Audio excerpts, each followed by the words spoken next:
Hello, science class में आपका बहुत बहुत स्वागत है। आज हम कर रहे हैं चैप्टर नंबर 4 कार्बन एवं उसके यौगिक के अभ्यास प्रश्न। बहुत ही मज़ेदार है। चलिए करते हैं। पहला सवाल स्टार्ट करते हैं। पेज नंबर है आपका ये 86। ध्यान दें, आप अपनी बुक खोलेंगे तो बहुत मज़ेदार लगेंगे सवाल ये।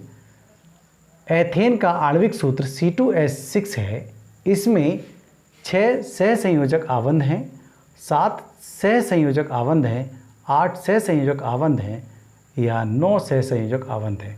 स्टूडेंट क्या काम करता है, बस टिक लगाना, लगा दिया टिक। लेकिन टिक लगाने से पहले समझिए कि वो आबंध किस तरह से हैं। चलिए सीखते हैं इन्हें। देखो ये लिखा है एथेन, यहाँ एन शब्द आ रहा है तो एथेन का मतलब है 2 कार्बन। एन आ रहा है तो एन का मतलब है कि जिसमें एल्केन, और alkane double bond triple bond नहीं होते, ये वो सिंगल बॉन्ड वाले होते हैं। एल्केन श्रेणी के जो सदस्य होते हैं वो कैसे होते हैं, सिंगल बॉन्ड बन।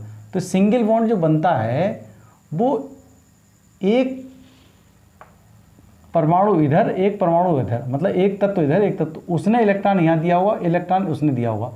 जैसे कार्बन और हाइड्रोजन के बीच बनता है तो इसका इलेक्ट्रॉन और इसका इलेक्ट्रॉन दोनों के खर्च हुए, तो दोनों के खर्च के द्वारा जो बना इलेक्ट्रॉन जो बॉन्ड है वो सिंगल बॉन्ड और इससे संयोजी आबंध बनता है। ठीक है, तो इसकी हम संरचना बना लेते हैं C2H6 की। बहुत जल्दी आप सीख जाएंगे कि किस तरह से ये समझा गया है। ओके, देखो C2H6 तो यहाँ आप समझ रहे होंगे, बहुत सही ढंग से समझ में आ जाएगा आपके। एक ही चीज़ को मैं समझा रहा हूँ। देखो आपको बंध, इस तरह के बंध जो एकल आबंध हैं एन के द्वारा बने हुए, एन है ना, एन से आप समझ रहे हैं जहाँ पर एल्केन है, एल्केन श्रेणी में वहाँ सिंगल बॉन्ड बन गए। तो 1 बॉन्ड, 2 बॉन्ड, 3 4 5 6 और ये 7। ठीक है, 3 इसके 3 इसके, इसने इलेक्ट्रॉन इसको दिया है और कार्बन ने भी इसको दिया है। वहाँ पर एक बॉन्ड बना है और वो भी जब एक बॉन्ड बनता है तो वहाँ 2 इलेक्ट्रॉन खर्च होते हैं और दोनों पार्टी खर्च होंगे, इस पार्टी का भी, इस पार्टी का भी, इस पार्टी का भी 1 इलेक्ट्रॉन खर्च हुआ, इस पार्टी का भी, ऐसे ही यहाँ साझा हुआ है। ठीक है नहीं, तो देखो 1 2 3 4, 4 तो ये हो गए और 3 7, तो 7 आबंध इसमें। ये आपका ऑप्शन कौन सा, बी सही होगा। ओके, चलिए अब आते हैं दूसरे नंबर पर। ब्यूटेनॉन चतुर्कार्बन यौगिक है जिसका प्रक्रियात्मक समूह क्या है। कार्बोक्सिलिक समूह है, एल्डिहाइड का या एल्कोहल का या कीटोन का, ब्यूटेनॉन। तो ब्यूटेनॉन की हम संरचना बनाते हैं ना, जैसे ये वाली बनाइए। तो ब्यूटेनॉन जो होता है आपको बहुत ही बढ़िया ढंग से पता है कि जब मैंने अभी आपको IUPAC सिखाया था, IUPAC का भी लिंक मैं आपको नीचे दे दूंगा। IUPAC सिखाया तो वहाँ पर कार्बन डबल बॉन्ड के साथ ऑक्सीजन जुड़ा होता है कार्बन के साथ, और दोनों साइड उसके क्या रहते हैं, कार्बन और कार्बन रहता है। और वो होता है क्या, मैं संरचना बनाता हूँ, ओन शब्द के मैं जानता हूँ इससे। ओन क्या चीज़ है, ठीक है, देखें एक ये ऐसे सीखें, एक कार्बन जब ओन को जोड़ते हैं 2 कार्बन हो गए, एक इधर जुड़ गया, एक इधर जुड़ गया, दोनों जुड़ गए। अब एक और रह गया, इस तरह से ही देखें, ये हाइड्रोजन से कंप्लीट हो जाएंगे, इस तरह से ये हाइड्रोजन से कंप्लीट हो जाते हैं। ओके, इस तरह से ये हाइड्रोजन से हम कंप्लीट कर लेंगे। आपको लग रहा होगा कि किस तरह से कंप्लीट, देखो 1 2 3 4, 1 2 3 4, 1 2 3 4, ठीक है, अब कंप्लीट हो गया। इसका नाम है ब्यूटेनॉन। ब्यूटेनॉन इसलिए कहा गया क्योंकि ये जो समूह है, ये प्रक्रियात्मक समूह जो है वो किसका है, कीटोन का है भाई। और कीटोन का इस तरह से भी लिखा जाता है, ध्यान रखें। देखो ये इधर कार्बन होगा, इधर कार्बन होगा, इधर कार्बन लिखा है, या इसको इस तरह से लिखा जा सकता है जैसे सामने लिखा है, ये मतलब इधर भी कार्बन, इधर भी कार्बन, इधर कार्बन, इधर कार्बन, ठीक है नहीं, ये तो ये कीटोन्स का प्रक्रियात्मक समूह होगा। ये इसका टिक नंबर हम कर देंगे कीटोन पर। ओके, याद रखेंगे, मैंने आपको समझाया है कि समझ करके ही आप टिक उसको लगाएंगे, बिल्कुल भी गलत नहीं होगा। अगला क्वेश्चन करते हैं। खाना बनाते समय यदि बर्तन की तली बाहर से काली हो रही है तो इसका मतलब है कि, क्या मतलब है, भोजन पूरी तरह नहीं पका है। अरे वाह, क्या बात दी है, भोजन पूरी तरह से नहीं पका है। ईंधन पूरी तरह से नहीं जल रहा है, ईंधन आर्द्र है, आर्द्र मीन्स नमी है, लकड़ी गीली है, नमी है, इसलिए नहीं धुआं दे रहा है। ईंधन पूरी तरह से जल रहा है। देखिए ऑप्शन इसमें करेक्ट जो है वो बी है, ईंधन पूरी तरह से नहीं जल रहा है। जैसे बर्तन होता है कोई, ये बर्तन ले लें आप, ये बर्तन है, ये आपका बन गया, आपका ये भगोना बन गया। तो यहाँ काला हो रहा है, ये सब बर्तन काले हो रहे हैं, ये काले हो रहे हैं, इस तरह से काला कर रहा है। क्यों काला कर रहा है? ये देखें, ये बात हमने पहले भी बताई है आपको कि यहाँ कहीं छिद्र होंगे, इसके चूल्हे में जो बर्नर होता है उसके छिद्र होंगे, और छिद्र में पर्याप्त मात्रा में ऑक्सीजन नहीं जा रही होगी, ठीक है, नहीं जा रही है तो ईंधन पूरा नहीं जलता है और तमाम उसका काली काली धुआं निकलता है वहाँ से, और वो बर्तन को काला कर देता है इस तरह से, ठीक है। तो इसका मतलब क्या है कि ईंधन पूरी तरह से नहीं जल रहा है। ऑप्शन नंबर ये बी सही है। और बी के लिए आप क्यों सही है तब आप बताएंगे, क्योंकि वहाँ या तो पर्याप्त मात्रा में ऑक्सीजन नहीं मिल रही होगी फ्यूल को जलने के लिए, अपूर्ण दहन हो रहा है, वहाँ पूरा दहन होता तो बढ़िया फ्लेम निकलती चूल्हे की। आप देख रहे होंगे, उसका प्रयोग करके भी आपने पहले भी देखा है, जानते हैं आप, एलपीजी का उपयोग करते हैं ना हम लोग, इसलिए। चलिए हम अगला क्वेश्चन करते हैं।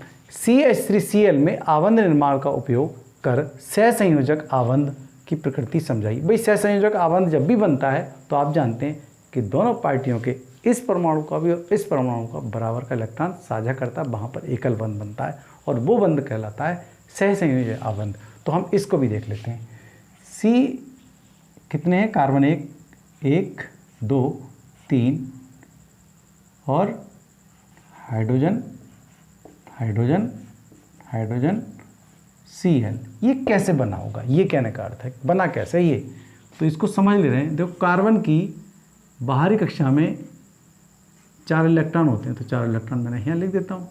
और यहाँ हाइड्रोजन की बात चली तो हाइड्रोजन का ये रहा, हाइड्रोजन का ये रहा और हाइड्रोजन का ये रहा। उसने कहा कि प्रकृति समझाइए सहसंयोजक आवंध बनता कैसे है। देखो क्लोरीन को भी ले लेते हैं।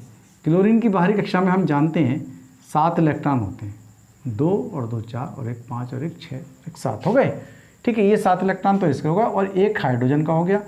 तो हाइड्रोजन का जो इलेक्ट्रॉन है ये बाहर है, क्योंकि उसके पास तो 1 इलेक्ट्रॉन है, तो ये बाहरी कक्षा अपूर्ण है, बाहरी कक्षा अपूर्ण है, बाहरी कक्षा अपूर्ण है, इनकी भी अपूर्ण है। इनको 7 इलेक्ट्रॉन, 1 इलेक्ट्रॉन और मिल जाता है क्लोरीन को, तो ये अपना स्ट्रक्चर पूरा कर लेता है, ठीक है। तो कंप्लीट कक्षा इसकी बढ़ जाती है। तो ये क्या काम करा, क्लोरीन ने इनसे इलेक्ट्रॉन लिया। तो आप देखिएगा क्लोरीन का राउंड लगा रहा हूँ क्लोरीन का, देखो इस तरह से ये इलेक्ट्रॉन क्लोरीन ने ले लिया, ओके। ऐसे ही हाइड्रोजन लेगा, किससे? कार्बन से। लो जी हाइड्रोजन ने भी ले लिया। और देखिए ये वाला हाइड्रोजन कहता हम भी ले लेते हैं तुमसे इलेक्ट्रॉन। तो जैसे इलेक्ट्रॉन इन्होंने लिया तो ये इलेक्ट्रॉन कितने को दे, 1 इलेक्ट्रॉन तो इसका हाइड्रोजन का ये वाला और ये कार्बन का, तो ये 2 इलेक्ट्रॉन कंप्लीट हो गए, क्योंकि 2 ही तो चाहिए पूर्ण कक्षा करने के लिए। अपूर्ण कक्षा है ना, पूरी भरने के लिए 2 इलेक्ट्रॉन, एक तो था उसके पास, 1 इलेक्ट्रॉन और ले लिया तो पूरी कक्षा उसकी भर गई। ऐसे ही हाइड्रोजन इस वाले की भर गई, ऐसे ही इस वाले की भर दे रहे हैं। देखो ये तो बहुत खुश हो गए, क्या बात कर दी, बड़े खुश हो गए। लेकिन क्लोरीन कहता है, कार्बन कहता है भाई तुमने सबने इलेक्ट्रॉन मेरा ले लिया और मुझे, तो अब कार्बन का नंबर आता। तो कार्बन को जब अस्तक लगाएंगे इस तरह से भरेगा कार्बन, तो सब तरफ से राउंड लेता हुआ, देखो ये चला, ये इलेक्ट्रॉन इनका भी जा रहा है, अब हाइड्रोजन का गया, अब क्लोरीन का गया, इस तरह से ये इसके भी पूरे हो जाते हैं। देखो 2 और 2 4 2 6 2 8, अब कार्बन भी खुश और क्लोरीन भी खुश। लेकिन यहाँ देखने क्या मिल रहा है, इलेक्ट्रॉन एक इनका आया है, एक इनका है, तो यहाँ पर जो बॉन्ड बने हैं वो ये बने हैं, वो ये बॉन्ड बना है, ओके। ऐसे यहाँ पर ये बॉन्ड बना है, इसके द्वारा इलेक्ट्रॉन, 2 इलेक्ट्रॉनों की मतलब युग्म की साझेदारी द्वारा जो बनते हैं वो सहसंयोजी आवंध कहलाते हैं। तो सहसंयोजी आवंध की प्रकृति जो रही वो इलेक्ट्रॉनों की साझेदारी के द्वारा बनती है, ठीक है। उस तत्व का भी इलेक्ट्रॉन खर्च होता है, एक उस तत्व का भी इलेक्ट्रॉन खर्च होता है। और यहाँ पर कार्बन जो है हाइड्रोजन को भी इलेक्ट्रॉन देता है, तीनों हाइड्रोजन को 1 इलेक्ट्रॉन देता है और 1 इलेक्ट्रॉन क्लोरीन को दे देता है, ठीक है। इस तरह से यहाँ आवंध पूरे सहसंयोजी आवंध पूरे जाते हैं। और ये हाइड्रोजन भी कार्बन से लेता है, हाइड्रोजन भी कार्बन से लेता है, हाइड्रोजन भी कार्बन से लेता है, क्लोरीन भी कार्बन से लेता है। इस तरह से बराबर की साझेदारी द्वारा बॉन्ड बनते चले जाते हैं, ठीक है। एक इलेक्ट्रॉन के आप जानते हैं क्या कि एक जो कोवलेंट बॉन्ड बनता है ये वाला, वो आपस की साझेदारी से बनता है। एक युग्म की साझेदारी यहाँ पर हो रही है इलेक्ट्रॉन की, 1 इलेक्ट्रॉन इसका, 1 इलेक्ट्रॉन इसका, ऐसे ही 1 इलेक्ट्रॉन इसका, 1 इलेक्ट्रॉन इसका, ठीक है। इस तरह से इलेक्ट्रॉन इस तरह साझा कर करके अपना CH3Cl कंप्लीट कर लेते हैं। तो इस प्रकार कार्बन परमाणु 3 हाइड्रोजन परमाणु तथा एक क्लोरीन परमाणु के एक एक इलेक्ट्रॉन आपस में साझा कर सहसंयोजी आबंध बनाते हैं और इस तरह से इसका निर्माण हो जाता है। ठीक है, thank you, have a nice day.